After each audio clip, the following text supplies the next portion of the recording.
4장은 OPM프라는 녀석에 대해 배웁니다. 이제 OPM프라고 하면 2학년 때 잠깐 OPM프를 통해서 회로가 어떻게 해석되는지를 배우는 걸 넘어서 3학년 때 이제 OPM프가 어떻게 구성되어 있고 어떻게 작동하는가까지 배우게 됩니다. 그 말인즉슨 3학년 때 OPM프를 다시 배워요.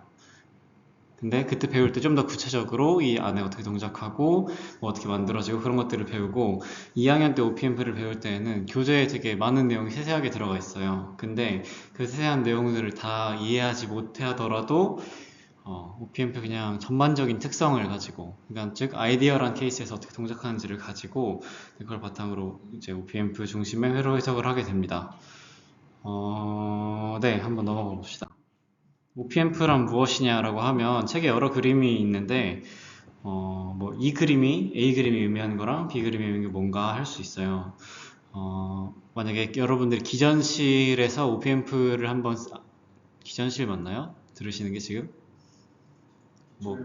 네, 기초회로 놀리시스. 네, 그거 들으실 때 아마 한 번쯤 OPM프를 다루실 기회가 있을 걸로 아는데, 아니면 그 이후에 다루시거나, 그때 보면 OPM프에 전원을 넣는 칸이 이제 두 개가 있을 거예요. 근데 그거를 이렇게 이 같은 경우에는 예를 들어 뭐 VCC가 뭐 12V다. 그러면 여기 12V, 여기는 0V 이렇게 주는 방법이 하나 있을 거고, 이제 여기는 이렇게 첫 A 그림 같은 경우에는 여기는 12V, 여기 0V니까 여기 한 마이너스 12V 뭐 이렇게 서플라이 되는 걸 말하고 있습니다. 근데 사실 저희가 OPM프를 볼 때는 이런 그림들을 헷갈려하지 말고 저희는 여기 VCC, VE 뭐가 들어간지를 궁금해하지 않습니다. 그냥 여기 인풋 단 그리고 여기 아웃풋 단이 있을 거예요. 그 단이 어떻게 연결이 돼 있나 그거를 집중해서 볼 거고, 이런 거는 그냥 실습하면서 알게 되는 특성들 뒤에 잠깐 짤막하게만 설명을 드리도록 할 거고, OPM프가 회로가 뜯어보면 이제 모델링을 하거든요. 모델링이란 거는 간단하게 이렇게 표현해보자 라고 하는 건데, 모델링은 이렇게 돼 있어요. 아래 그림처럼. 근데 이게 어떤 의미냐면, 네, 이렇게 이해하시면 됩니다. 이 OPM프 그림이 이렇게 연결된 거라고 이해를 하시면 될 것 같은데, 네, 어떤 한 여기 0V 지점이 기준으로 있을 거고요. 거기를 기준으로 인풋 볼티지가 이렇게 하나가 잡히고, 이제 마이너스 단 인풋 볼티지가 또 이렇게 하나가 잡히겠죠. 플러스 마이너스 단 하나씩. 그러면 그 둘의 아주 미묘한 차이를 굉장히 크게 증폭해서 여기로 이렇게 전달해 준다. 이런 흐름으로 앰플 이해하시면 되고, 기본적으로 옵스 앰프는 그래서 이런 구조로 모델링이 되어 있고요. 나중에는 OPM프를 두고 앞쪽에 있는 회로를 이제 뭐 여기 보시면 TH라 되어 있는데 5장에서 배울 뭐 세브난이라고 해요. OPF 앞쪽에 뭐 이런 복잡한 회로들이 달려 있어요. 저항 달려 있고 소스 달려 있고 뭐 이런 회로 달려 있고 뭐 전류 달려 있고 뭐 이렇게 돼 있고 여기 OPM프 이런 식으로 뭐 회로가 돼 있으면 이 앞쪽을 그냥 간단히 정리해서 이런 식으로 나타내기. 잠시만요. 그냥 요 앞쪽을 이렇게 정리한다 라고 하고, 나머지 여기 있는 이 RIN과 이렇게 돼 있는데 이런 OPM프 이렇게 바꿔서 푼다라고 하는 이야기였고, 그냥 이런 모델링으로 바꿔서 푸는 경우들이 이제 전자회로원이라고 3학년 이렇게 배울 과목에서 이런 식으로 그림을 그려서 푼다라고 하는 내용들이 있어요. 네, 지금까지는 그냥 OPMP 관련된 주저리 이야기고, 다음부터 이제 OPMP를 이제 2학년 수준 회로의 이런 단원에서 어떻게 배워야 되는지를 제가 한번 살펴보도록 하겠습니다. 계속 이런 그림으로도 그렸고 앞선 페이지에서 있었던 그림으로도 그렸는데, 그럼 이 그림에 우리가 알고 있는 지식의 회로를 연결하면 어떻게 되느냐를 한번 살펴볼게요. 간단히 유니티 게인이라는 이름의 앰프 활용법이 하나 있어요. 활용 방법 중 하나인데, 보시면 여기 한쪽 단에다가 여기 전압을 주고 반대쪽 단에다가 이렇게 출력을 다시 입력으로 넣어줬죠. 그러면 요 그림에서 요 단이 이렇게 온 거잖아요. 근데 얘를 좀 깔끔하게 예쁘게 그리면 요 그림이 되겠죠. 이렇게 그려졌다는 게 보이시나요? 네, 그러면 요로 왼쪽에 있는 회로도는 오른쪽 그림으로 표현을 할 수가 있어요. 표현이 됩니다. 그러면 얘에 대해서 KVL을 정리해 보는 겁니다. i라는 전류가 그러면 먼저 vs 빼기 i 곱하기 ri 그리고 r5 빼야죠. i 곱하기 r5 그리고 이제 A0 Vin 이라고 합니다. 이게 제로라고 하고요. 두 번째 식으로 요 룹 그리고 두 번째 식으로 요 루프를 한번 잡아 볼게요. 이 그림들을 볼 때 여기 이렇게 연결이 안 돼 있다고 해서 내가 알던 그 루프가 아닌데 뭐 뚫려 있는데 라고 생각하지 마시고 여기 다 그라운드니까 어차피 여기 밑에 그라운드 있으니까 이렇게 연결해서 그려놓은 거랑 같은 그림이라 생각하시고 네, 세로를 봐주시면 됩니다. 네, 이어서 다시 적어보면 네, A0 V2는 아니죠. A0 V인 마이너스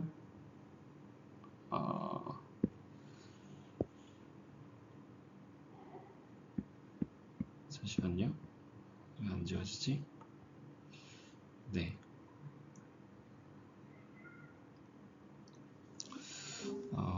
이쪽에 흐르는 이 I 전류 흐르는 게 여기랑 같으니까 여기는 마이너스 i라고 적어 볼게요. 마이너스 i 곱하기 r5는 네, v0다 라고 이렇게 또 모델링을 할 수 있겠죠.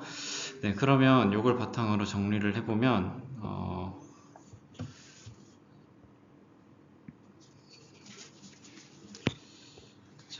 이걸 바탕으로 정리를 해보면 여기 있는 이 친구는 플러스가 되고 얘를 이제 넘겨서 이렇게 i 곱하기 r5라고 정리를 하고 얘를 이 자리에다가 대입을 해볼게요. 그러면 여기가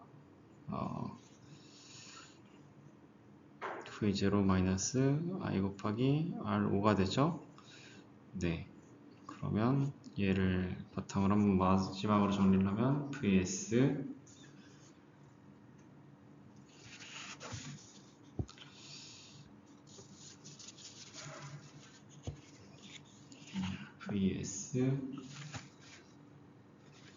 빼기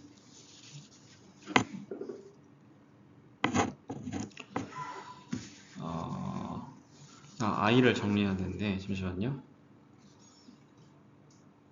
다시 적어볼게요. i에 대해서 정리를 해야 되니까 잠시만요. V인이 지금 i 곱하기 ri였고요.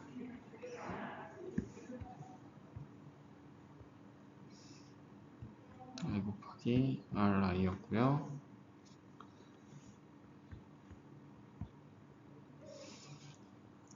지금 이 식들을 밑에 식을 그냥 다시 i에 대해서 정리를 해보면요.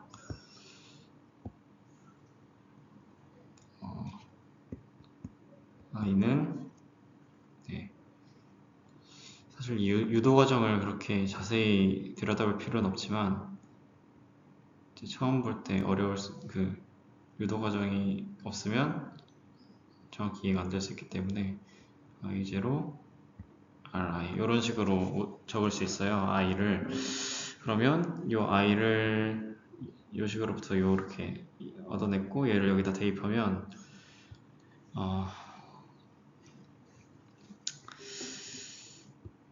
네, 공간이 없네요. vs 마이너스 v0 곱하기 ri 나누기 r0 플러스 v0 ri 다음부터는 그냥 완성된 식을 들고 와서 빠르게 보여드리는 게 좋을 것 같네요. 네. 여기는 이제 v0 여긴 합칠 수 있죠.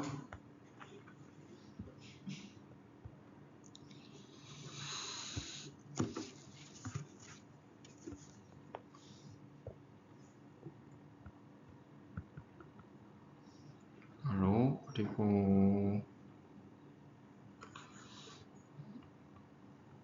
v0 이런 식으로 합쳐집니다. 그러면 얘를 v0를 오른쪽으로 넘기고 이제 뭐 정리를 하면 vs분의 v0 식꼴로 이제 정리를 할 수 있거든요. 그럼 얘는 ri 플러스 ro 플러스 a0 ri분의 r0 플러스 a0 ri라는 식으로 정리가 됩니다. 그래서 막 그렇게 크게 중요한 건 아닌데 이렇게 정리가 되고요. 얘를 한 번 더 어떻게 잘 모아보면 네, 이런 식으로 됩니다. 이게 앞으로 긴 과정이었는데 이거 다 안 적으셔도 되고요. 여기 보시면 요 vs분의 v0라는 식으로 표현되어 있잖아요. 이게 여기서 출발한 전압이 여기로 어떻게 전달되는가 라고 해서 여기를 볼티지 트랜스퍼 펑션이라고 하거든요. 전달함수라고 하는데 전달함수, 그러니까 이제 앰프가 어떤 목적이냐면 증폭시킨다라는 의미를 가지고 있잖아요. 그러면 이 앰프를 쓰면 전압이 이만큼 전달되겠다라고 하는 어떤 기대값이 있을 거예요. 근데 저희가 그 기대값을 이제 보이시는 대로 이런 식으로 표현을 한다라고 볼 수 있어요. 책이랑 조금 다를 수 있는데 아마 이퀘이션이 같을 거고요. 이게 저희가 앞으로 게인이라고 말을 할 거예요. 게인이라고. 그래서 얘를 게인이라고 부릅니다. 얼마나 전압 이득을 얻었는가. 네, 이런 식으로 표현을 합니다. 근데 이제 저희가 앰프를 모델링을 하면요, 어떻게 조건을 가지냐면요, 총 3가지 조건을 가집니다. 앰프를 잘 만드는 앰프는 뭐냐? 앰프를 잘 만들면 R0는 이제 거의 0으로 가고, Ri는 거의 무한대로 가고, 이 A0라고 하는 이 단위 이득도 거의 무한대로 가게 앰프를 만들면 잘 만든 앰프다라고 하는 거거든요. 그래서 근데 우리는 어떻게 잘 만드냐는 3학년 때 배우고 이 잘 만든 앰프를 가지고 이렇게 회로 연결하면 어떻게 나오냐. 여기를 한번 볼게요. 여기는 R5는 0으로 가니까 거의 쓸모가 없죠. 그리고 여기 이제 RI에 대해서 있는데 RI는 다 나눠버리면 되니까 그냥 무한대로 보면 여기는 무한대, 여기는 무한대 곱하기 무한대, 무한대 곱하기 무한대 이렇게 돼 있잖아요. 그러니까 거의 이제 무한의 관점에서 얘는 1이 됩니다. 1이라는 개인을 가지는 회로가 돼요. 근데 이게 무슨 말이냐면 경우에 따라 R5가 엄청 무한히 크지 않을 수 있어요. 책에 보면 무슨 숫자들이 적혀있는 표가 있는데 별 중요하진 않은 그런 표가 있는데 뭐 R0, RI나 A0나 그런 게 조금 약간만 크고 R5도 약간 진짜 무시할 만큼만 작으면 이렇게 연결했을 때 개인이 1이라는 값에 근사해진다는 의미를 가지거든요. 그래서 이걸 왜 쓰는지를 설명을 드려볼게요. 아니다. 네. 그러면 이제 앰프라는 게 앞선 그 식이 있었잖아요. 이제 다시 적어보면 RI 1 플러스 이제 A0 플러스 R0 플러스 여기도 R0 하나 있었던 걸로 기억하는데 네, 이런 식으로 모델링된 요 앰프 게인을 네, 쓰는데 네, 말했다시피 아이디얼 오프 앰프에서는 얘는 거의 제로로 얘는 인피니티로 갈 거예요. 근데 이렇게 되면 무슨 일이 일어나느냐를 볼 건데요. 네, 여기 있었던 이런 조건들이었죠. 네, 보시면 이게 어떤 현상들이 발생했는지를 한번 잠깐 살펴볼 거예요. 자, 여기가 0으로 가면 여기 어떤 장점이 있냐면 여기 이게 앰프 증폭하는 코어거든요. 요 디펜던스 소스로 표현된 게 이 A0가 높을수록 앰프가 증폭을 잘하는 건데 여기 저항이 없으면 여기에 저희가 냉장고를 갖다 붙이든 뭐 100K 정도 되는 겁나 큰 그런 걸 갖다 붙이든 뭐 한 10옴 정도 되는 아주 작은 뭐 그냥 그런 거를 갖다 붙이든 그거랑 상관없이 얘가 거의 아무런 역할을 하지 못하니까 여기서 준 전압이 그대로 다 여기 Vout으로 전달된다라는 의미예요. Rout이 작다는 거는. 자, 그리고 Rin이 작다, 무한히 크다는 건 어떤 뜻이냐? 보시면 만약에 이렇게 회로를 연결할 때 Rin이 조금 작아요. 그러면 여기로 전류가 흐르고 뭐 하는 동안 여기서 전압이 여기 오는 동안 전압이 드랍되겠죠? VS에서 출발하는 관점에서. 근데 여기가 RI가 무한히 크면요, 저항이 저희가 무한대라고 하는 거는 여기 이렇게 오픈 서킷이랑 같다고 제가 설명했었죠. 그러니까 VS로부터 앰프를 만나는 동안 뭐 에너지 손실이 없다 이런 식으로 이해를 하시게 돼요. 그러면 이걸 통해서 나타나는 현상 하나가 있었죠. 말했다시피 이제 R0가 작으니까 아웃이 이제 그 이오 개인으로 적었던 식만큼 그대로 전달이 되고, 두 번째 특징, RI가 무한대니까 여기가 무한대니까 오픈이라고 했죠. 그러니까 여기를 통과하는 뭐 이쪽 방향 전류든 뭐 여기 아무리 전압이 있더라도 이 식을 통해서도 볼 수 있고, 뭐 이제 이거는 오픈이다 이런 식으로도, 이런 원리로도 알 수 있듯이 전류는 거의 0에 수렴한다라고 저희가 생각을 할 수 있어요. 그리고 이게 조금 사실은 직관적이지 않을 수 있어요.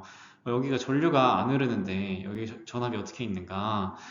그리고 여기 전압이 거의 없을 텐데 이 둘이 같아버리면 0인데 0 곱하기 인피니티를 한다고 그럼 뒤에 값이 무슨 값이 나오냐, 이런 게 생각할 수 있는데, 얘를 내가 뭐 한 앰프를 정말 잘 만들어서 여기 3V를 넣었을 때 여기 그대로 3V를 가져오게 하고 싶다 라고 하면 거의 한 0.000003 곱하기 이제 뭐 100만 이런 식으로 모델링이 되는 거고요. 이제 Vin이라는 거는 이제 말했다시피 전압이 굉장히 아주 미묘한 차이를 가지고 증폭을 한 거잖아요. 0.00003V만큼만 가진 차이를 가지고.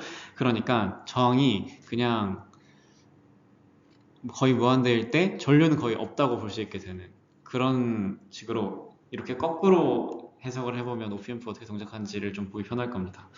네, 여기까지 OPM프에 그냥 이런 아이디얼 케이스가 있다를 말하기 위해서 달려왔고요. 이제부터 제가 퀴즈를 풀 때 도움이 될 내용이 시작이 됩니다.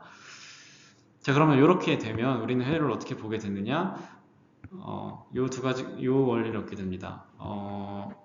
플러스 단과 마이너스 단이 전압이 앞으로 같을 거예요. 저희가 보는 모든 회로에서는. 그리고 이 두 전류도 같을 거예요. 두 전류도 둘 다 0일 거예요. 물론 만약에 문제에서 책에는 아이디얼하지 않은 케이스를 문제로 내기도 해요. 근데 2학년 회로 이론 하는 과정에서는 아이디얼하지 않은 케이스를 그렇게 고려하지 않으셔도 됩니다. 교수님도 문제를 안 낼 거예요. 내면 제가 사과드릴게요. 거의 안 낼 거고요. 네, 이제 회로 이론에서 OPM프를 배우는 목적은 이 아이디얼 케이스를 배우기 위함이니까 이렇게 아이디얼하게 얻어내는 결과만 저희가 관심 있으면 되거든요. 책 유도 과정 그런 거 별로 안 봐도 되고, 매트릭스 같은 거 넘겨도 되고요. 그러면 이렇게 되면 여기 이런 것들을 배웁니다. 앞서 말했다시피 유니티 게인 버퍼라고 해가지고 이렇게 한 바퀴 뱅글 이렇게 돌려서 달면 VS가 VO로 전달이 되는 그런 현상이 생겨요. 근데 그러면 왜 이렇게 달았냐 물어볼 수 있어요. 왜 이렇게 쓰냐? 저희가 회로를 연결하면 전선에도 저항이 생긴다 그랬죠. 전선에도 실제 세상에서 저항이 이제 전선에도 저항이 생기고요. 그리고 또 어디지? 이제 출력단은 어떤 기계를 다냐에 따라서 이제 저항이 뭐 작은 것도 있고 큰 것도 있고 항상 달라져요. 근데 어떤 시스템, 그러니까 어떤 기계에다가 전원을 주느냐에 상관없이 여기는 항상 일정하게 내가 소스에서 준 만큼을 그대로 주고 싶은 거예요. 만약에 이 노트북이 12V로 작동하네 해가지고 12V를 꽂았는데 가는 동안 전선에서 다 죽어가지고 한 9V만 가면 얘가 안 켜질 거 아니에요.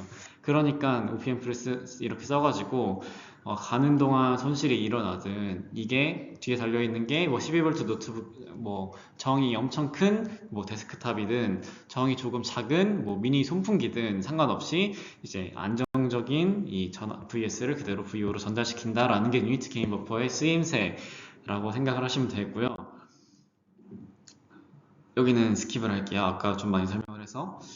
네, 그런 겁니다. 네, 한 번 더 나오네요. 이제 그냥 달면요, 어떤 일이 생기냐면, 말했다시피, 여기가 저항이 뭐 물건에 따라서 뭐 100옴짜리도 있을 거고, 뭐 1, 메가옴짜리도 있을 거고, 뭐 되게 다양할 거예요, 상황이. 근데 저희가 그냥 이렇게 소스랑 이렇게 저항이랑 달았다고 생각하고 연결했는데, 전선이 요 저항 성분을 만들어 버려요. 그러면 저희가 아는 것처럼 이게 볼티지 디바이더 회로잖아요. 소스 있고 저항 있고 저항이 있으니까. 그래서 여기가 V0가 반대로 SVS보다 작아지는 일이 생긴다. 이런 현상들이 생깁니다. 네. 그렇기 때문에 이렇게 달면 아까 그렸던 그림처럼 어차피 여기 정이 인피니티에 가까우니까, 그리고 여기 전류는 0이 가까워질 거니까 여기 이쪽 전압에서 이쪽 전압으로 넘어온 동안 볼티지 드랍도 없을 거고, 그러면 이 드랍되지 않은 요 VS, 같은 VS 공유하고 있는 요 녀석이 여기까지 그대로 전달이 될 테니까, 그래서 이 기계는 VS를 그대로 쓸 수 있게 된다라는 느낌이라고 이해를 하시면 되겠습니다. 그래서 저희가 OPM프를 배울 때 아까 봤던 것처럼 유니티 게인 버퍼를 배웠었고요.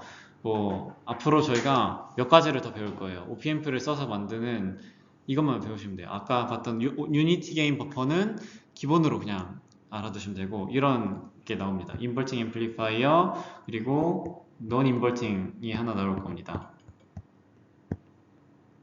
그리고 둘이 섞여 있는 녀석이 나올 거예요. 뭐 그냥 디퍼런셜 앰프라고 하는데, 자, 인버팅, 논 인버팅, 디퍼런셜 뭐 이렇게, 그리고 유니티 게인, 이렇게 네 가지 배운다. 이렇게 네 가지 배운다라고 이해하시면 되고, 이제 인버팅이 뭔가 얘기해 볼게요. 자, 여기를 볼 때는 아까 설명해 드린 것처럼 그것만 보시면 돼요. 이제 시험에 나오는 건 여기부터예요. 네. 이것만 보시면 돼요. VI랑 마이너스랑 VI 플러스랑 똑같고요. 전류는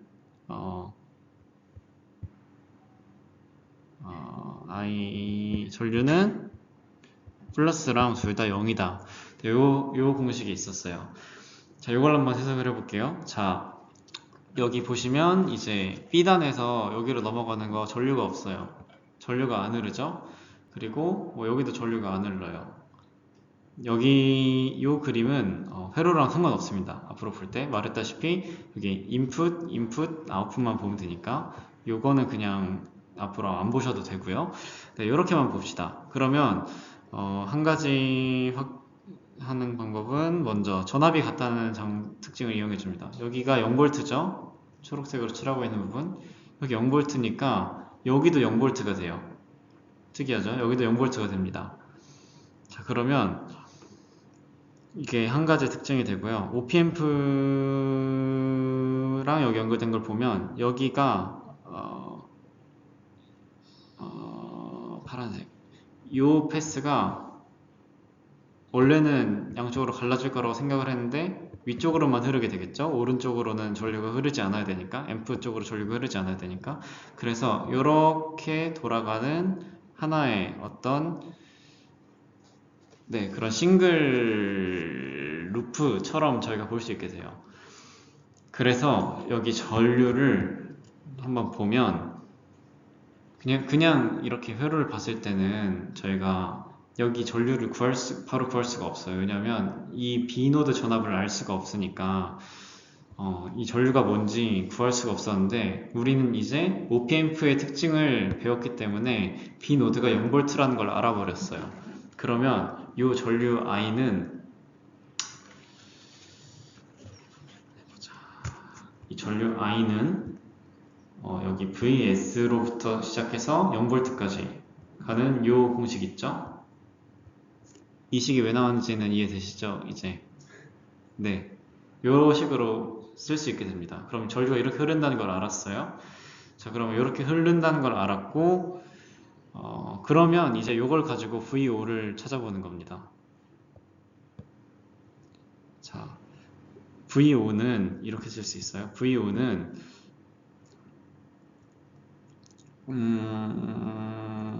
저는 이렇게 적는 걸 좋아하는데 여기 VB가 있고 거기로부터 이렇게 전류가 흐르는 동안 R2를 만나서 볼티지 드랍이 된다 라고 저는 이렇게 적거든요. 네, 이렇게 적는 것을 굉장히 선호해요. 그러면 이렇게 적어보시면 네, VB는 0V고요. 지금 I는 VS분의 I가 아니라 R1이죠. 네, R1이에요. 곱하기 R2예요. 네, 그러면 이렇게 적으면 네, V0는 보자. 잠시만요. 이렇게 적읍시다. 여기 R1분의 R2 곱하기 VS다 라는 식으로 이렇게 됩니다. 저희가 아까 맨 처음에 잠깐 했던 것처럼 저희는 이런 걸 관심이 있어야 한다고 했죠. 요 VS분의 VO로 표시되는 이 개인을 궁금해 한다고 했잖아요.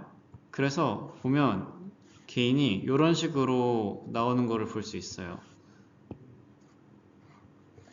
네. 식 이렇게 두 개만 외우시면 끝이에요. 간단하죠? 인버팅 앰플리파이어란 이런 겁니다. 여기 볼티지 소스가 있고요. 여기 그 소스가 달려있는 라인으로 쭉 저항이 있는 그림들이 나올 거예요. 뭐 이거랑 다르게 나올 수도 있어요. 여기 얘가 앰프를 한번 뒤집어서 이쪽에 볼티지 소스 있고 여기 저항 이렇게 달려있을 수도 있어요. 아무튼 이 소스랑 저항이랑 이렇게 같은 라인에 있으면 걔를 인버팅 앰플리파이어라고 합니다. 뭐 이름을 외우거나 그림을 못 외우셔도 그냥 방금 했던 것처럼 식 간단해요. 요 전류 구하고 요 전류가 그대로 떨어지니까 VO는 요거겠네, 게인은 요거겠네. 제가 식을 그렇게 많이 안 썼잖아요. 하나, 둘, 셋, 네 개 썼잖아요. 네, 이렇게 해서도 하셔도 되고 이 인버팅 앰플리파이어라는 녀석을 외우셔도 되고 이렇게 외우면 어떻게 회로를 저항을 달고 어떻게 전압을 달든 항상 이 게인은 이렇게 나온다라는 걸 저희가 외울 수 있게 됩니다. 네, 끝이에요. 얘는 논인버팅 앰플리파이어라고 합니다. 보시면 아까랑 달라 보이는데 요 VS라 돼 있잖아요. 요게 요 그림이에요. 요거죠. 요거랑 똑같은 말이죠. 같은 말을 하고 있는 거죠. 네, 이렇게 돼 있습니다. 회로가 이렇게 돼 있어요. 그러면 봅시다. 얘 같은 경우는 뭐냐면 찾아봅시다. 자, 형광펜으로 여기를 이제 VS라고 했는데 OPAmp가 여기 어딨냐? OPAmp의 Vin 플러스랑 Vin 마이너스가 같아야 한다더라 해가지고 그래가지고 여기도 같은 전압이 돼요. 여기가 같은 전압이 됩니다. 자, 그럼 이렇게 됐어요. 그러면 자, 여기서 앞서 했던 거랑 비슷하게 이쪽으로 전류가 안 흐르겠죠. 여기 전류가 안 흐르겠죠. 그러니까 전류가 흐르는 패스가 네, 요렇게밖에 없겠죠. 경우에 따라서 뭐 여기에 뭐 저항 소스 뭐 이것저것 달려 있으면 여기서 조금 들어오고 여기서 조금 들어오고 이렇게 할 수도 있고 그냥 이렇게만 그림을 보여주면 앰프로부터 요만 전류가 나와서 이렇게 흘러내려가고 이렇게 그림이 나오겠죠. 그러면 아무튼 여기서 출발한 전류 I가 있어요. 그러면 요 I로부터 봅시다. 네, I가 지금 이쪽에서 한번 살펴보면 색깔을 네, I라는 녀석은 지금 VS분의 R1이죠. 이거는 이해되시죠? 그러면 이제 VO는 VS에서 지금 전류의 반대 방향이죠? 지금 전류는 아래로 흐르고 있는데 그 거슬러 가는 방향의 전압을 지금 알고 싶은 거니까 플러스 V죠? 곱하기 R2. 네, 그러면 얘는 지금 VS 플러스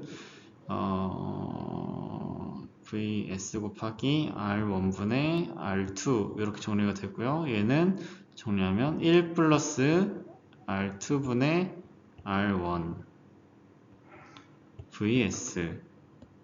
네, 요 식으로 나오게 됩니다. 요것만 또 외우시면 돼요. 그리고 K는 1 플러스 R1분의 R2. 네, 간단합니다. 얘는 보시면 앰프 전원 소스가 있고 그 반대편에 저항들이 다 달려 있어요. 그러면 이런 식으로 네, 논인버팅이라고 했죠. 아까는 마이너스 부호로 나왔으니까 음의 볼티지로 이제 출력이 나왔으니까 인버팅이라고 했고 얘는 양수로 나와서 논인버팅이라고 합니다. 얘는 보면 막 식이 엄청 아까처럼 텀이 하나가 있고 숫자 1이 붙어 있긴 한데 역시나 간단합니다. 네, 이렇게 보시면 되고 네. 중간에 놓쳤는데 V0하고 VS가 이걸 한번 그럼 거꾸로 써봅시다. VS라는 녀석은 V0에서 이 전류가 이렇게 흐르잖아요. 이 흐르는 전류 곱하기 R2입니다. 맞죠? 네, 왜냐면 지금 전류가 흐르는 방향대로 볼티지 드랍이 됐으니까 이렇게 적었어요. 근데 만약에 VS로부터 전류가 흘러내려오는 방향에 있는 VO를 알고 싶으면 네, 이 플러스 부로 해서 이제 되겠죠. 패시브 사인 컨벤션 생각을 해서 네, 이렇게 적어주게 됩니다. 이해되셨나요? 네. 개인 얘기하고 있었죠. 네, 개인이 그래서 이렇게 나옵니다. 네, 이렇게 적으셔도 되고 한 가지 더 방법 알아두면 좋으시기 저희가 VO가 있고 이걸 바탕으로 만약에 저희가 이 VO를 알고 있고 뭐 저항 두 개 달려있는 경우들이 있었잖아요. 어떤 그림이냐면 잘 안 보이네요. 이런 그림을 저희가 알고 있어요. 볼티지 디바이더죠. 얘는 여기서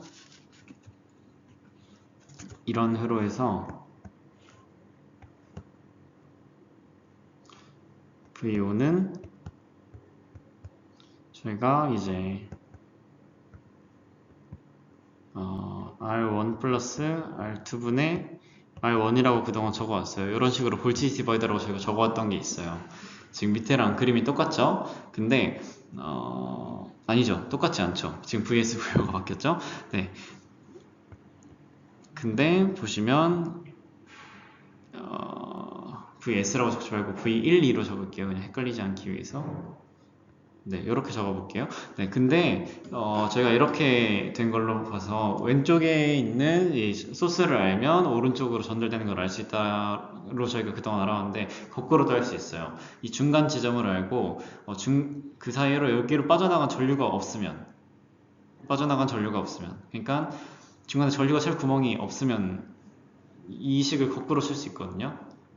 만약에 OPM프가 여기로 전류가 흐르는 게 허용됐으면 못 쓰는 방법인데 지금 여기로 흐르는 전류가 0이라고 했으니까 그걸 바탕으로 이제 VO는 여기 적은 식에 반대 해가지고 이제 R1분의 R1 플러스 R2 곱하기 VS 이런 식으로 또 적을 수가 있게 돼요. 보시면 이 식이랑 같죠? 네, 같죠? 네, 이해되시죠? 네, 이런 식으로도 두 가지 개념이 있어요. 그래서 이거를 보고 그냥 논인버팅 앰플리파이어 개인 요 식을 떠올리셔도 좋고 그냥 나 그 논인버팅 앰플리파이어 까먹었는데 했을 때 우리가 그 볼티지 디바이더 했었지 그거를 거꾸로 적용할 수 있는 방법도 있었지를 떠올리셔도 좋고 네, 두 가지 방법을 다 쓰셔서 이런 식으로 VS랑 VO의 관계를 찾아내는 방법도 있다. 이렇게 두 가지를 알아주시면 되겠습니다.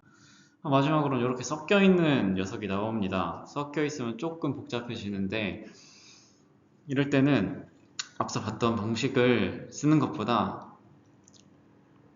5장 가면 슈퍼포지션이라는 녀석이 있거든요. 걔를 배우면 진짜 쉬운데 나중에 한 번 더 설명을 드릴게요. 5장 가서. 그래서 5장 가서는 그렇게 풀면 되고 4장에서는 그냥 이렇게 풀면 돼요. 그냥 요 전압이랑 같고 여기 전선이 끊어져 있어요. 네, 끊어져 있어요. 이걸 바탕으로 그냥 흐르흐름 공식 써보시면 됩니다. 어떤 말이냐? 지금 여기 노드 개수로 보면 여기 알고 또 여기도 알아요. 이렇게 주어졌을 거예요. 그리고 지금 여기 VO를 몰라요. 상황입니다. 그리고 여기 저항들은 다 기본적으로 주어질 겁니다. 웬만한 문제에서는. 자, 그러면 제가 여기 전압 알고요. 전압 알아요. 그리고 여기는 모르고 오른쪽도 모르는데 보시면 여기는 어떻게 구할 수 있겠죠. 왜냐면 여기 있다. 네, V2를 바탕으로 이제 볼티지 디바이더를 적용할 수 있으니까 보이시나요? 네, 이렇게 여기는 구할 수 있어요. 그래서 저희가 여기도 오케이 알아요. 그러면 당연히 이 V- 쪽도 알아요. 그러면 모르는 건 VO 하나. 그러면 저희가 네, 여기서 KCL을 쓰면 식이 하나가 나왔죠? 그러면 그걸 바탕으로 VO도 풀 수 있습니다. 이해되시나요? 한 번만 더. 네. 자, 이런 그림들이 나올 거예요. 이거에 더해서 좀 더 막 복잡하게 앞에도 또 붙어 있고 앰프 한 3, 4개 붙어 있는 그림들이 나와요. 뒤에 예제로 나올 텐데 그런 경우에 여기 보라색처럼 이렇게 전류가 새어나가는 곳이 없어서 볼티지 디바이더를 적용할 수 있는 곳을 한번 찾아보는 거예요. 그러면 앰프의 한쪽 단 전압을 안다는 거는 양쪽 단 전압을 알 수 있는 거잖아요. 그런 식으로 문제로 보여드리면 편한데 그냥 문제를 보면 이런 식으로 되어 있을 거예요. 책에는 그냥 이런 식으로 나올 거거든요. 어디 있냐? 그냥 이런 느낌으로 문제가 나올 거거든요. 네, 이렇게 나와 있을 거고요. 뭐 예를 들어 여기 뭐 2V, 뭐 8V, 그리고 여기에 뭐 1옴, 뭐 1K옴, 1K옴, 그리고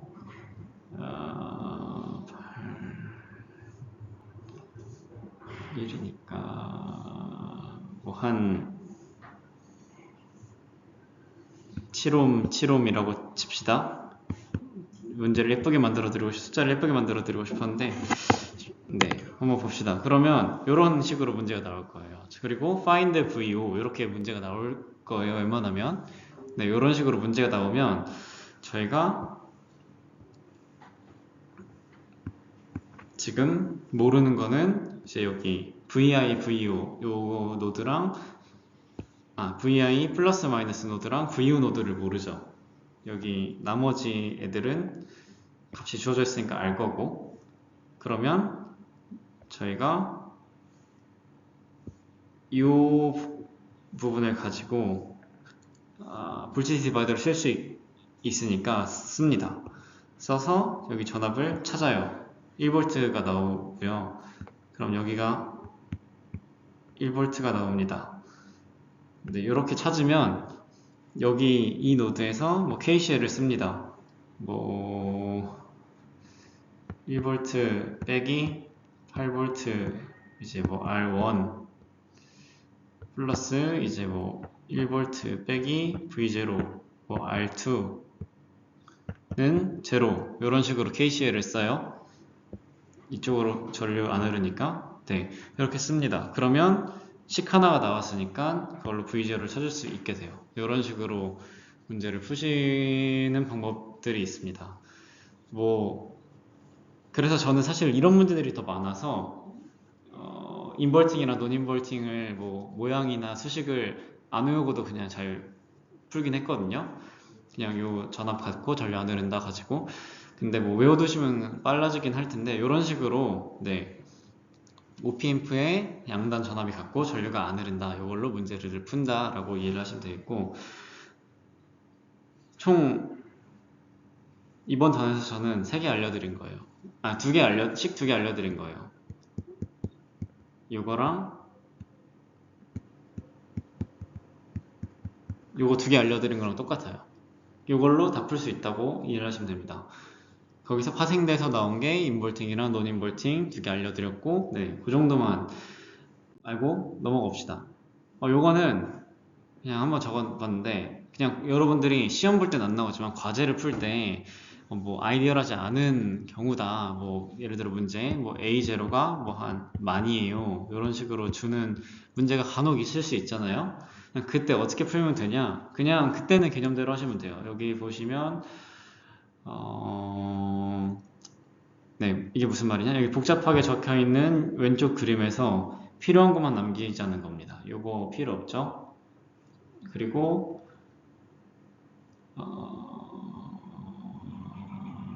그러니까 요 앰프의 기본 그림이 있으니까 이 모양을 그대로 여기 A 그림에 집어넣으면 D 그림이 나올 거거든요. 그러면 네, D 그림이 나올 거거든요. 자, 그럼 이렇게 나온 거를 이렇게 꾸불꾸불 돼 있는 게 있잖아요. 그냥 꾸불꾸불 돼 있는 애들을 그냥 펴줄 거예요. 조금 펴줘요. 이렇게 꾸불꾸불 돼 있는 애들을 펴주면 네, 밑에 있는 식처럼 나오겠죠. 네, 그러면 이렇게 그리는 게 낫겠다. 네, 네, 이렇게 식이 나올 겁니다. 밑에 식처럼. 그러면 밑에처럼 적으면 저희가 2장, 3장에서 배운 걸로 문제를 풀 수 있게 되잖아요. 이걸로 푸시면 돼요. 근데 풀어보면, 뭐 계산해보면, 뭐 아이디얼 케이스랑 뭐 소수점 한 2자리 차이, 한 3자리 차이, 그 정도만 날 겁니다. 웬만해서. 네, 그냥 이렇게 풀 수 있다는 것만 알아두시면 되고, 뭐 간혹 과제에서 문제 나오면 그냥 네, 요 그림만 기억했다가 원래 회로에 그대로 쇽 집어넣어라, 이것만 기억하시면 되고, 2학년이 지나고 회로 이론을 되돌아봤을 때 이거는 그냥 거의 푼 기억도 없을 정도로 별로 중요하지 않다라고 이해해 주시면 될 것 같습니다. 그래서 연습 문제를 조금 풀면서 한번 마무리를 해보려고 하는데요. 보시면 네, 똑같이 V5를 찾으라고 하고 있어요. 자, 앞서 봤던 좀 복잡한 형태의 그림이잖아요. 근데 복잡하게 보지 말고 이렇게 노드부터 한번 칠해봅시다. 자, 여기가 5V라는 걸 알게 됐어요. 맞죠? 왜냐면 이제 위쪽 이렇게 V 플러스가 5V니까 V 마이너스도 5V입니다. 됐죠? 네, V 마이너스도 여기다 적어야겠다. V 마이너스도 5V입니다. 자, 그럼 5V인 걸 알았어요.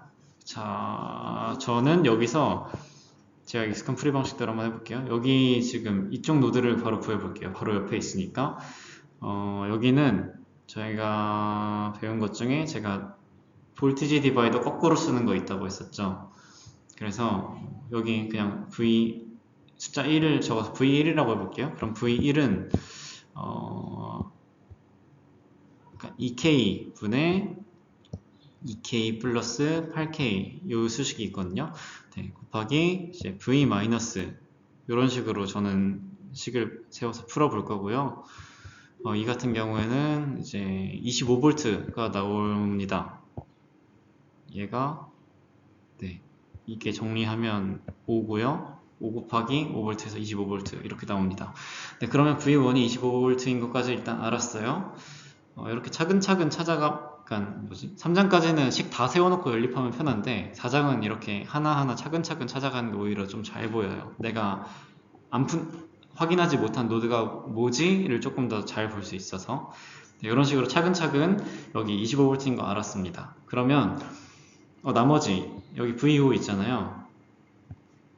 그냥 VO에 대해서만 KCL을 쓰면 되겠다라고 저희가 생각을 할 수 있어요. 해봅시다. 여기 VO 잠시만요. 네, VO 빼기 V1으로 가는 거 해가지고 2K옴 지나서 가는 거 하나랑 밑에 있는 1K옴을 통해서 가는 전류 하나랑 그리고 V5에서 5V 쪽으로 가는 전류 하나 이렇게 세 개가 있겠죠? 정리를 해봅시다. 대입을 했을 때 6K로 전부 다 곱해주면 편하겠죠? 자, 그러면 3 곱하기 V5 빼기 25V 플러스 이제 6 곱하기 V5 플러스 V5 빼기 5V는 0 이런 식으로 식이 하나가 나왔고 정리해봅시다. 9 곱하기 V5가 있고 3 곱하기 25니까 75 10 있네요. V5가 네, 10 곱하기 V5 네, 3, 6, 1이니까 10 곱하기 V5가 있고 네, 75V랑 5V가 있었죠? 이렇게 있습니다. 그래서 정리를 하면 V5는 네, 75 넘어가고 5 넘어가고 마지막에 10으로 나눠주면 되니까 네, 8V라고 이렇게 나오게 됩니다. 네, 앞으로 4장은 이런 식으로 문제가 나올 거고요. 네, 제가 보시면 식이 그렇게 많지 않죠? 3장 막 어려운 문제 할 때보다. 네, 여기 질문 있으신가요? 시험 칠 때 네, 어떻게 보면 교수님이 레퍼런스 좀 바꿔서 많은데 네. 그 식을 좀 많이 적는 게 될까요? 아니면 레퍼런스 시트에서 제가 공식 몇 개 적어봐서 빠르게 간단하게 좀 쓰는 게 좀. 제가 회로회론 할 때 레퍼런스 시트를 없었어가지고 그래서 어떻게 설명을 드려야 될지 모르겠네요. 시험이 3번 있잖아요. 아마 전자기학 가면서 처음 회로회론 하는 중간쯤에 회로회론 때 있었는데 그냥 제가 안 써봤어요. 네, 그랬던 것 같습니다. 네. 식이 근데 뒤쪽 가면 좀 복잡한 게 많을 거예요. 예를 들어 이제 9장은 좀 복잡한 게 많아요. 8장, 9장 거기는 이제 미분 방정식이라고 해가지고 이제 지수 함수가 많이 나오거든요. 근데 거기는 식을 많이 적어가는 필요가 있을 것 같은데 앞쪽은 그냥 식도 적고 그냥 식을 보면 개념이 보이게끔 적으면 좋다라고 말씀을 드리고 싶네요. 앞으로 전자공학 하는 동안 레퍼런스 시트 적어오라는 과목이 많을 텐데 빽빽하게 채워오는 만큼 찾을 때 눈이 아플 거고요. 뭐 정말 지혜롭게 해서 각 구역마다 단원별로 이렇게 적어갈 수 있는 사람 재능이 있으면 좋겠지만 어렵다면 그냥 개념만 눈에 잘 보이게 적어주는 것도 추천드리겠습니다. 네.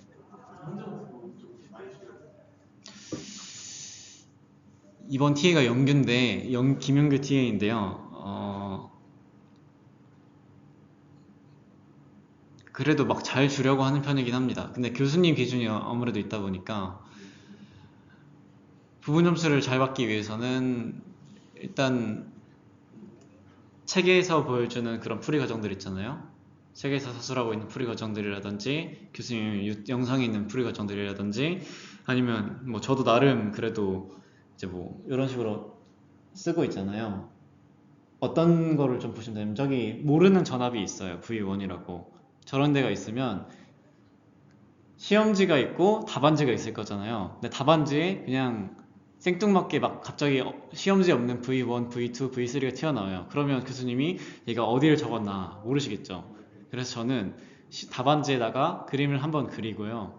거기다가 여기가 V1이라고 생각하고 풀었어요. 이런 식으로 적어줍니다. 그러면 아 얘가 이렇게 생각하고 이 공식을 써서 풀었구나 해가지고 부분 점수를 조금 주신다고 저는 좀 생각을 했어요. 네, 네, 이 정도 팁이 있을 겁니다. 네, 또 질문 있으실까요? 그 아까 V1이 혹시 노란 색깔 부분 그 전압 네, 그 구하는 방법 그때 고쳐가지고 혹시 아, 네, 볼티지 디바이더를 뒤집어서 네. 했다고. 저는 볼티지바를 뒤집어서 썼고요. 여기를 다른 방법으로 풀면 그냥 여기서 KCL을 써도 사실 되거든요. 여기가 VI분의 2K 이제 아래쪽으로 흐르는 전류를 이렇게 하나 모델링 잡고 하나는 이제 VI 빼기 이렇게 적으면 되지. V 마이너스잖아요. 네. 네, V 마이너스 빼기 V 인 V1 나누기 8K는 제로. 요거를 또 풀면 여기 위에 보이는 식이 또 나와요. 이렇게도 풀 수 있어요. 여기서 KCL을 쓰셔도 무방합니다. 근데 그것보다는 저는 요 볼티지 디바이더 뒤집은 식이 조금 훨씬 빨리 나와서 저는 얘를 조금 더 선호하기는 합니다.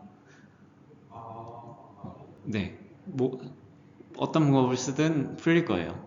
네, 노다를 쓰셔도 좋고 뭐 전류 하나를 가정하고 루프를 쓰셔도 좋고. 네, 볼티지 디바이더라는 공식이 있어요. 네, 2장에서 잠깐 배웠는데 싱글 루프라고 된 단원이 있어요. 막 싱글 노드 단원이 있고 싱글 루프 단원이 있거든요. 아마 2.3인가 2.4 챕터인 걸로 기억하는데 거기 보시면 어떤 거냐면 계속 설명드리고 있는 것 중 하나인데 요런 그림이 있잖아요. 네, 이렇게 싱글 루프 회로. 네, 요런 회로에서 여기 VS를 주면 뭐 VS든 V1이든 여기 전압을 주면 여기가 R1, R2라고 할 때 이쪽 받는 쪽 V5는 VS 곱하기 R1, R2의 비율로 전달이 되더라 하는 게 싱글 루프에서 나온 볼티지 디바이더 공식입니다. 네, 저 PPT에도 아마 있을 거예요. PDF, PPT, 네, 네. 찾아보시면 아마 있어요. 그 개념으로 풀었다고 이해를 해주시면 되겠습니다. 네, 저희가 그 V1 구할 때 이 두 개 정도로만 보잖아요. 그 볼티지 디바이더 써서 이 두 개 정도로만 보잖아요. 네. 그러면 이건 그냥 아예 안 쓰는 정보가 된 거네요. 그 이번 문제 풀 때 이거를 제가 KC를 써서 푼 게 아니니까. 네. 사실 여기에 근데 루프로 푸는 게 좀 맞지 않아요? 루프로도 풀 수 있어요. 애초에 사람들부터 구하고 거기서 볼티지를 구하고 훨씬 노단으로 수능 노단을 안 써보는 거 같은데. 사실 회로 이론에서 한 중간고사나 두 번째 퀴즈쯤에 가면요 어떤 문제가 나오냐면 회로 하나를 주고 이거를 8가지 방법으로 풀라고 해요. 노달 쓰고 루프 쓰고 메쉬 쓰고 뭐 슈퍼포지션 쓰고 이거 쓰고 저거 쓰고 저거 써서 풀어봐라. 각각 부분 점수 5점 이런 문제가 하나 있었거든요. 그래서 여러 방법을 아는 게 일단 제일 중요한데 거기서 그런 게 주어지지 않는 문제들이 있잖아요. 거기서는 사실 푸는 사람의 자유도가 있어요. 노다를 쓰셔도 좋고요. 루프를 쓰셔도 좋고요. 볼티지 디바이더라는 좀 약간 기교를 쓰셔도 좋고요. 아니면 그냥 정직하게 뭐 푸셔도 좋고요. 푸시는 방법은 다양한데요.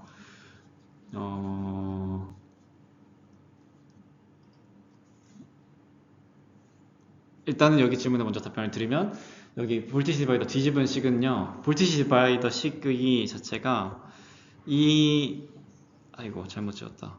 이 저항에 대한 정보랑 이 저항에 대한 정보랑 이 전압이랑 이 전압 이 네 개에 대한 그냥 연관관계인 거거든요. 아, 여기. 네, 그래서 이걸 그러니까 위쪽 전압을 바탕으로 이제 위쪽 전압이랑 저항 두 개를 바탕으로 아래쪽 전압을 구하는 접근법이나 아래쪽 저항이랑 저항 두 개를 가지고 위쪽 전압을 구하는 접근법이나 같습니다. 네, 이렇게 알아주시면 되겠습니다. 루프로 풀면 아마 이런 걸 말씀하실 것 같아요. 이렇게 루프를 잡고 KVL 돌려도 아마 나오겠죠. 네, 보셨나요? 이렇게 루프를 잡고 네, 이런 식으로도 KVL을 돌릴 수 있겠죠. 네, 이런 식으로도 할 수 있습니다. 방법은 다양합니다. 다만 주의할 점이 OPM프가 아닌 다른 흐를 써도 이렇게 풀다가 실수할 수 있는데 OPM프는 여기가 전류가 안 흐른다는 게 명확히 조건이 있으니까 제가 이렇게 푸는 겁니다. 네,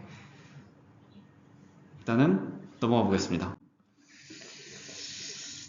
자, 여기는 찾으라고 하는 게 볼티지 게인이잖아요. 게인이라는 말이 나오면 앞서 했던 개념을 기억을 하셔야 됩니다. 자, 여기는 보시면 되게 간단한데요. 일단은 여기 전압이 같다는 걸 체크를 해줍니다. 일단은 이 회로를 봤을 때 가장 먼저 할 수 있는 게 있을 겁니다. 말했다시피 4장은 그냥 눈에 보이는 것부터 차근차근 풀면 빨리 풀린다고 했으니까 여기 보시면 이 전압을 여기 볼티지 디바이더로 구할 수 있겠죠? 왜냐면 여기 전류가 안 흐르니까 여기가 끊어져 있으니까 네, 여기도 끊어져 있고요. 네, 이렇게 끊어져 있으니까 볼티지 디바이더로 구할 수 있게 됩니다. 그래서 V 플러스를 80K 플러스 20K 분의 80K라고 해서 곱하기 V1이죠? 네, 이렇게 적어서 5분의 4 V1이라고 정리를 할 수 있어요. 그리고 얘가 나중에 V-로 이어지죠? 네, 이렇게 한 줄짜리 식이 하나 나왔고요. 그 다음은 네, 여기서 그냥 똑같이 거꾸로 씁니다. V5는 일단 저는 계속해서 같은 방법으로 설명을 드리겠습니다. 1K 플러스 1K 플러스 24K 네, 곱하기 V 마이너스 네, 이렇게 되고요. 얘는 25 곱하기 V 마이너스고 이 말인즉슨 얘를 대입하면 되니까 5분의 25 곱하기 4 곱하기 V1 그러면 20이죠. 네, 20 곱하기 V1이죠. 근데 볼티지 게인을 구하라는 거는 여기는 지금 VS가 아닌 V1이라는 이름으로 바뀌었죠. 근데 그냥 대충 전 소스가 있는 단에서 이제 출력단으로 갈 때 게인이 얼마나 되느냐를 묻는 거기 때문에 V1분의 V5가 뭐냐를 묻는 거고요. 그래서 얘는 20이다 라고 적어주시면 됩니다. 이해되셨나요? A0요? 네, 뭐 무한대 아닐까요? 아이디얼이기 때문에 네, 아이디얼하지 않은 경우를 가정하지 않았기 때문에 네, 게인을 구하라고 할 때 요렇게 네, 식을 이렇게 적어주시면 됩니다. 마지막에 게인은 이거다라고 네, 이렇게 적어주시면 되고요. 네, 여기 질문 있으신가요? 앞에랑 같은 개념이었기 때문에 다음 거 바로 가보도록 하겠습니다. 여기는 조금 복잡해 보이는 문제가 있어요. 근데 똑같이 앰프 앞쪽 뒤쪽 전압 같은 거 먼저 적어볼게요. 이렇게 같습니다. 자, 이렇게 적고 보면 제가 어차피 여긴 전류 안 흐르고 여기가 지금 다 6V인 걸 알았어요. 근데 이렇게 광범위하게 보면 너무 헷갈리잖아요. 그러니까 제가 어떻게 볼 거냐면 조각조각 보는 거예요. 이렇게 한 조각을 볼 거고요. 이렇게 따로 보고요. 이렇게까지 볼 거예요.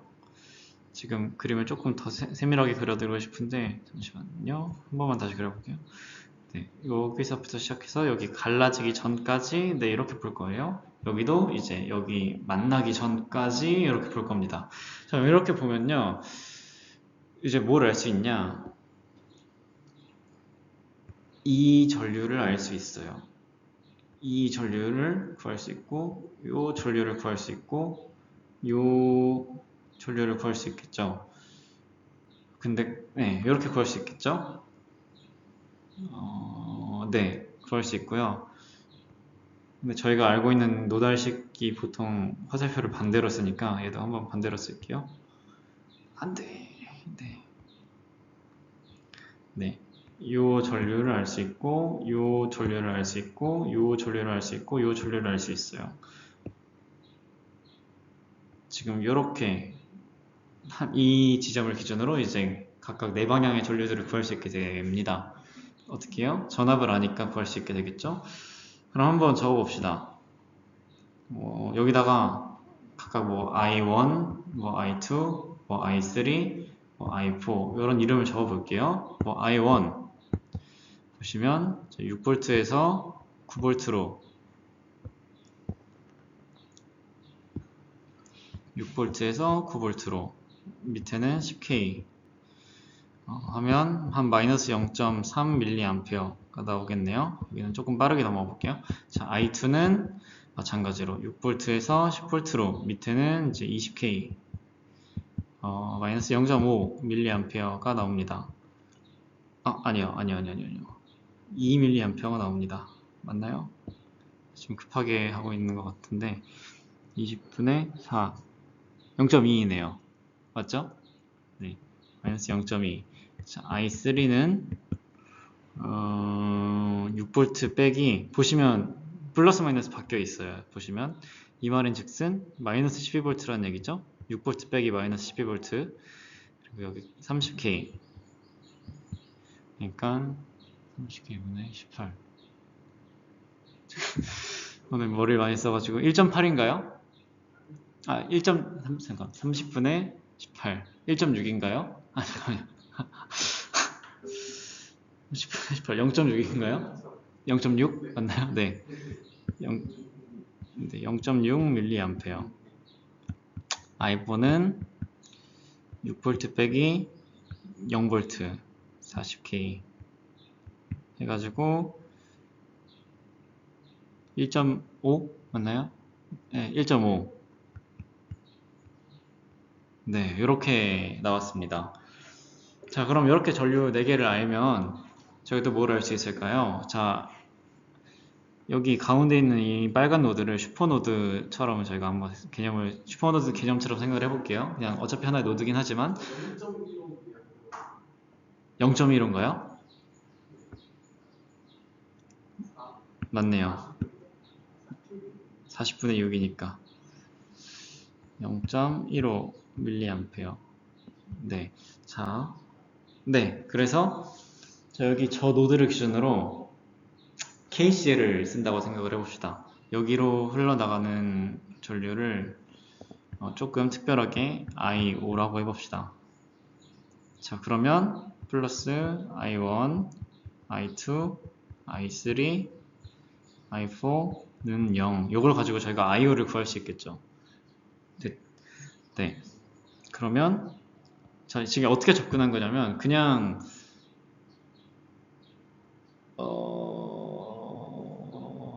되게 이렇게 생소한 흐름을 봤을 때 뭐부터 풀어야 되지? 할 수 있는데 그냥 앰프 양단의 전압 같다를 쓰고 그냥 가장 먼저 보이는 것부터 한 거거든요. 네, 전압이랑 정하니까 전류 구할 수 있으니까. 네, 그래서 전류를 구한 거고요.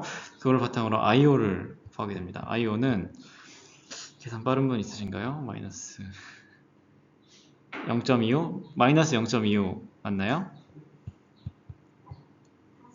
플러스인가요? 맞죠? 마이너스 0.25. 네. 네, 0.25 이렇게 나왔습니다. IO. 네. 그러면 이제 이걸 바탕으로 VO 구할 수 있죠. VO는 여기 V 마이너스 단에서 100K 옴을 타고 I0가 흘러요. 하면서 볼티지 드랍이 됐어요. 이게 V0잖아요. 다른 거 더 볼 필요가 없어요. 이렇게 식이 나옵니다. 그러면 얘는 6V 빼기 25V 해서 마이너스 19V. 네, 이렇게 나옵니다. 보시면 뭐 20K 옴은 쓰지도 않고도 풀렸죠? 네, 이렇게 풀 수가 있게 됩니다. 좀 더 심화 버전 문제가 있다면 앰프에서 나오고 있는 전류를 구해라 라는 문제가 있을 수도 있어요. 그러면 되게 어려운 문제가 있을 수 있는데, 그러면 지금까지 구한 이 V5에서 한 단계만 더 하면 됩니다. 여기 V5 바탕으로 여기 전류 구하고 여기서 그냥 KCL만 쓰면 되는 문제가 되겠죠? 네, 여기까지만 해도 이제 된다라고 알아주면 되겠습니다. 일단 넘어가 볼게요. 이거는 그냥 두 개 연결된 문제를 한번 일부러 보여드렸는데요. 보시면 한번 동일하게 해봅시다. 가장 쉬워 보이는 것부터, 왜냐면 오른쪽은 지금 중간에 껴있으니까 여기 쉬워 보이는 데부터 해봅시다. 자, 쉬워 보이는 데부터 해보면 0V예요. 양쪽이 다 지금 0V고요. 0V니까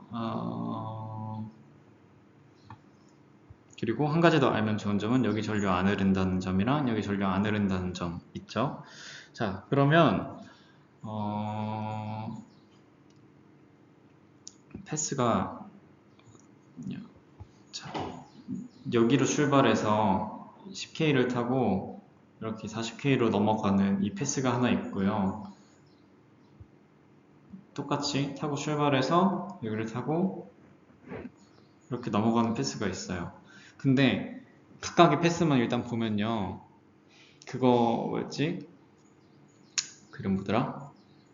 인버팅 앰플리파이어 구조를 가지고 있는 걸 볼 수 있죠. 안 되는데? 잠깐만. 죄송해요. 헷갈릴 뻔했습니다. 네, 여기서 저희가 그걸 쓸 수 있죠. 그 KCL을 하나 쓸 수 있죠. 근데 KCL을 쓸 수 있는데 여기를 이쪽을 V1-라고 적어볼게요. 그리고 이쪽을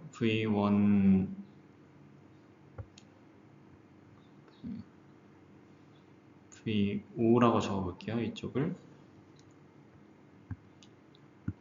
죄송해요. 처음부터 다시 설명드릴게요. 자, 먼저 지금 여기 노드 가진 걸로 저기 V1- 쪽의 전압을 구했습니다. 그리고 한 가지 더 할 수 있는 게 이쪽의 전류는 안 흐른다. 그리고 이쪽 전압들은 V2-랑 V2+, 그리고 V2+가 V5고요. 네. 이렇게 적을게요. V2+가 V5고요. V2-는 여기 지금 네. V51이라고 적어볼게요. Vout 1번이라고 생각하시면 됩니다. V2-는 VO1이에요. 그러면 이걸 가지고 일단 식을 좀 줄여봤고요. 왼쪽 OP앰프를 가지고 이렇게 0V에 대한 정보를 하나 얻었어요. 0V 지점에 대한 정보를 하나 얻었죠. 자, 그리고 하나는 두 번째 OP앰프에서 찾아볼게요. 두 번째 OP앰프를 보시면 여기 이쪽으로 이렇게 정보가 있어요. 이렇게 정보가 있는데 어떤 걸 볼 수 있냐면 여기 오른쪽 아래쪽에 있는 이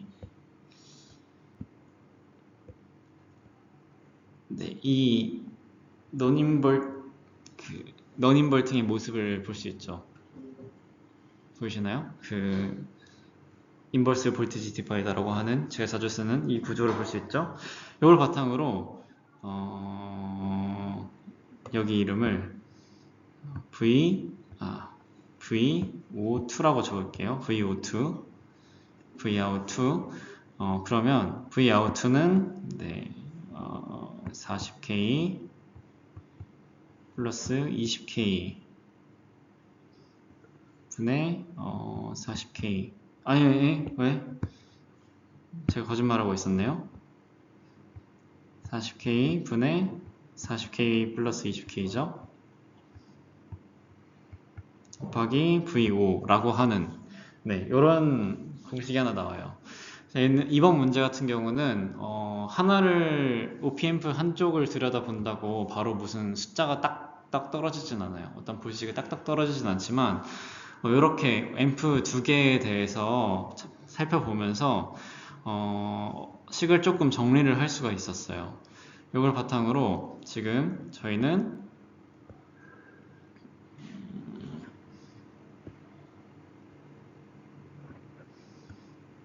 여기도 보라색이네. 잠시만요. 주황색, 노란색. 네. 네, 이렇게 보시면 모르는 지점이 여러 개가 있긴 한데 이 왼쪽 지점에서 KCL을 하나 쓸 수 있고 오른쪽 지점에서 또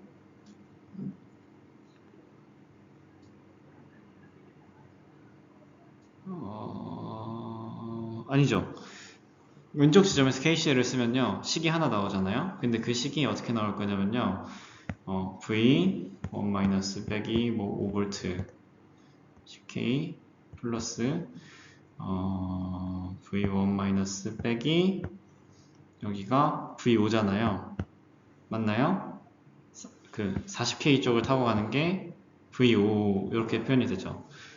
보시면 여기가 V5인데 여기도 V5고 여기도 V5잖아요. 그래서 여기도 다 V5가 됩니다. 그래서 이쪽으로 가는 게 V1- 빼기 V5 나누기 40K 분의 이제 그 오버 40K. 네, 이렇게 식이 하나 나오고 마지막 하나가 V1- 빼기 이제 여기 V52인데 얘는 지금 V5에 대한 식으로 적혀 있잖아요. 그러니까 2분의 3 V5 이제 80K 나누기 80K 이런 식으로 정리가 되잖아요. 그러면 보면 이제 식 하나로 정리가 됐어요. 어디 보자. V1 얘는 지금 0V 고요. 그러면 그냥 V5에 대한 식 하나로 이렇게 정리가 된 게 보이시나요? 그런데 그 3분의 2 얘를 정리하면 2분의 3 V5입니다. 그주 네. 네.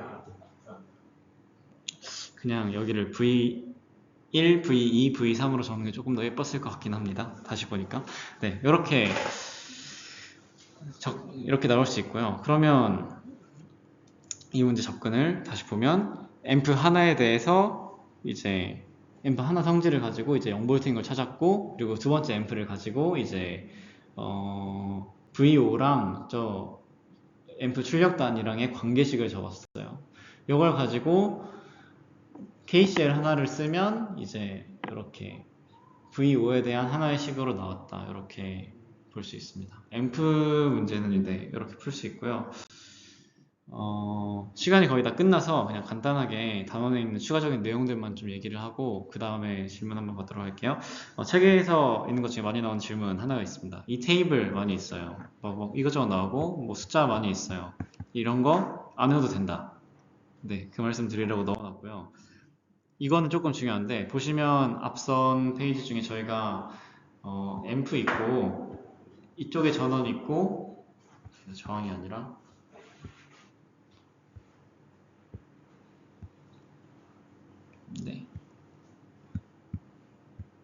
네, 요런 식의 앰프 하나 있었고 뭐야 이게 네, 요런 식으로 양쪽에서 전압 주는 앰프 있고 그랬잖아요. 근데 이게 뭘 의미하냐면 앰프의 출력은 그 앰프의 그 서플라이라고 하죠. 그 입력단 말고 이거를 넘어설 수가 없거든요. 그래서 나중에 실험 같은 걸 해보면 또 이런 결과들을 관측도 할 수 있을 텐데 예를 들어 여기가 지금 앰프가 낼 수 있는 최대의 지점이 도달하면 이렇게 꺾여서 출력이 된다라는 의미를 지금 보여주고 있어요. 그래서 만약에 지금 이 아웃풋은 왜 이렇게 나오나요? 라고 물어볼 수 있잖아요. 이게 지금 앰프 최대 출력이 이제 여기 이 범위인 거예요. 앰프 최대 입출력 범위가 여기 마이너스 4에서 3까지 범위인 거예요. 그래서 인풋을 넣어서 원래 여기 이만큼 증폭이 수학적으로 이만큼 증폭이 돼야 되는데 이제 앰프 한계가 있으니까 이렇게 잘리더라 라는 내용을 지금 얘가 표현을 해주고 있는 거라고 이해를 하시면 됩니다. 여기서 뭔가 이렇게 질문들이 좀 나왔던 기억이 있어서 이렇게 짚어드렸고요. 얘는 응용 중에 하나인데요. 뭔 말이냐면 저희는 지금 항상 그 앰프 아웃풋 단이 저항을 타고 다시 플러스나 마이너스로 만나든 저항 없이 플러스 마이너스로 한 바퀴 돌아서 만나는 식의 구조들만 봤었잖아요. 근데 그렇지 않은 회로들도 있어요. 그냥 앰프 입력단이랑 출력단이랑 연결되지 않은 별개의 회로들이 있어요. 그게 뭐 나중에 뭐 3, 4학년 뭐 가서 쓸지는 모르겠지만 이런 식으로 비교기라고 합니다. 보시면 예를 들어 V 플러스가 0.00005V고 V 마이너스가 마이너스 0.0005V예요. 그럼 그 둘의 차이는 굉장히 작은데 저희가 알다시피 개인이 엄청 크잖아요. 한 뭐 만, 10만 이렇게 되잖아요. 그러니까 출력이 곱해가지고 한 15 이렇게 나와야 되는 거죠. 근데 여기를 지금 이렇게 확대를 해보면 아마 이런 그림이 나올 거예요. 이런 그림이 나올 건데 이게 굉장히 작은 거죠. 그러니까 이 개인이 엄청 큰 거죠. 그래서 이런 식으로 비교기의 동작을 할 수 있다라는 게 하나 있고 제로 크러싱 디텍터도 비슷하게 이런 어떤 특이한 피드백 구조를 쓰면 이제 비교기랑 비슷하게 이렇게 이런 작동을 해주더라라고 하는 게 앰프의 부수적인 내용이었습니다. 여기까지 기본 강의는 마치고